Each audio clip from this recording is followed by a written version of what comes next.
नमस्कार विद्यार्थी मित्रांनो, आजच्या चालू घडामोडीच्या भागामध्ये तुम्हा सर्वांचं मनपूर्वक स्वागत।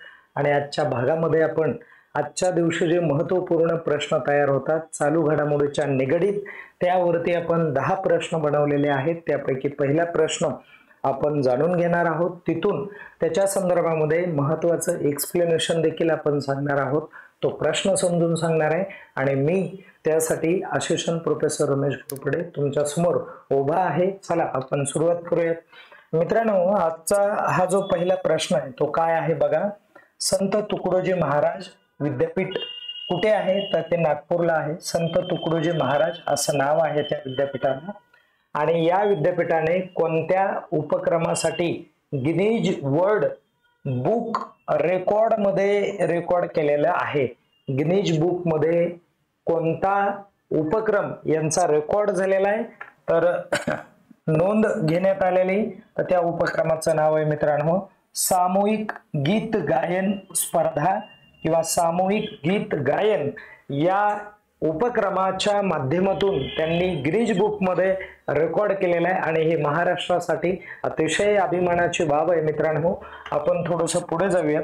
नंतरचा प्रश्न काय आहे बघा। संत तुकडोजी महाराज नागपूर विद्यापीठाने कोणते गीत गाऊन गिनीज वर्ल्ड रेकॉर्ड नोंदवलेला आहे?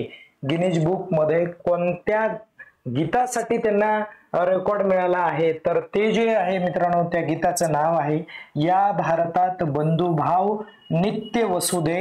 म्हणजे काय तर आमच्या भारत देशामध्ये एकता, बघा एकता, समता, स्वातंत्र्य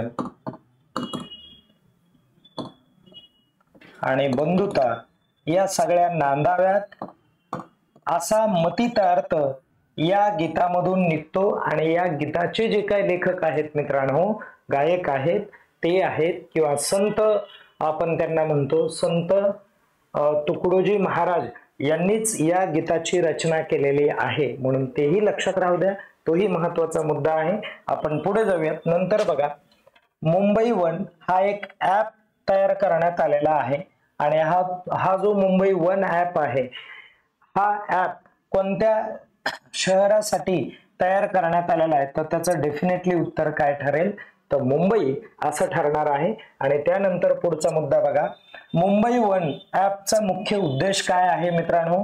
तर एकात्मिक सार्वजनिक वाहतूक सेवा उपलब्ध करून देणे हा त्याचा महत्त्वाचा उद्देश आहे। ओके, लक्षात राहू द्या।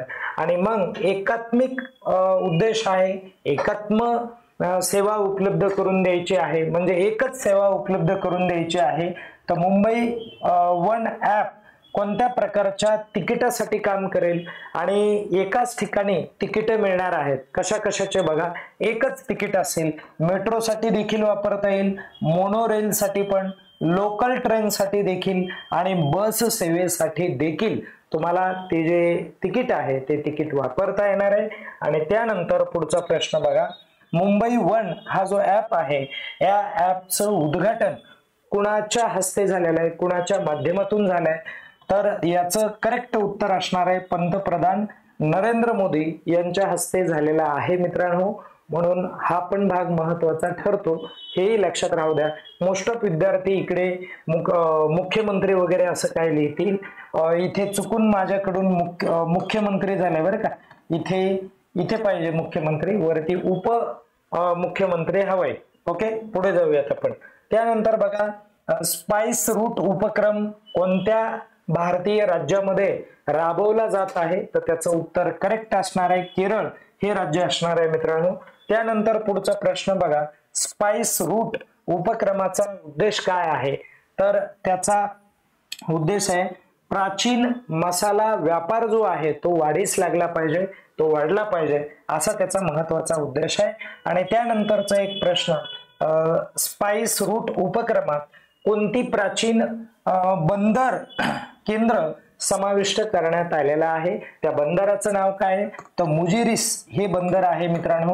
हे अतिशय जुनं बंदर आहे। आणि एक शेवटचा प्रश्न बघा, स्पाइस रूट उपक्रमाच्या माध्यमातून कोणत्या जागतिक संस्थेचा समावेश करण्यात आलेला आहे तर त्याचं उत्तर आहे युनेस्को। आणि युनेस्कोचा अर्थ काय होतो तो एकदा इथे मी सांगतो समजावून बघा। युनेस्को म्हणजे ज्याला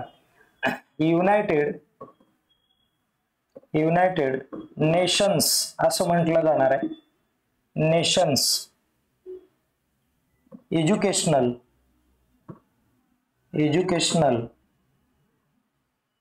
सायंटिफिक अँड कल्चरल ऑर्गनायझेशन आहे मित्रांनो होती ऑर्गनायझेशन।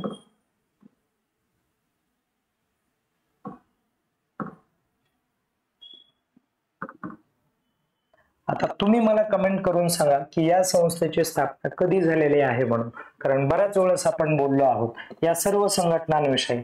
ओके, वरती आहे 1 नंबरला आहे बघा WTO, ज्याला तुम्ही वर्ल्ड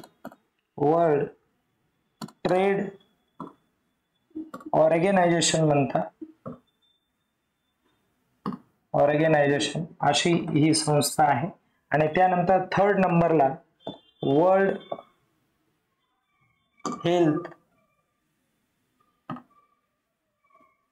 ऑर्गनायझेशन अशी संस्था आहे। आणि इंटरनॅशनल